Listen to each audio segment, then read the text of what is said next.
Еден од оние кои што во својот дом имаа големи и вредни библиотеки беше покојниот професор Драган Арсов. По неговата смрт, неговата фамилија одлучи дел од овие книги да ги подари на јавната локална библиотека Илинден. Од име на библиотеката, огромна благодарност до фамилијата, станува збор за навистина вредни книги кои што библиотеката треба да ги има. Станува збор и за некои постари изданија кои што во денешно време тешко може да се најдат.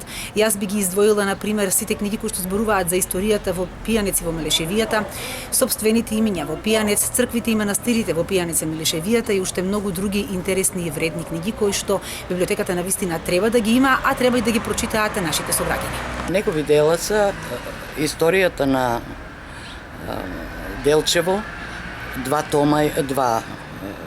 тома има.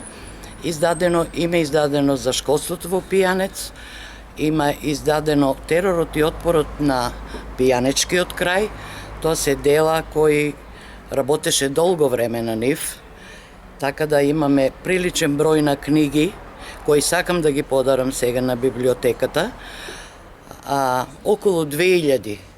И затоа дојдоа библиотекарите да прегледаат се што има, што може да се употреби за помладите генерации.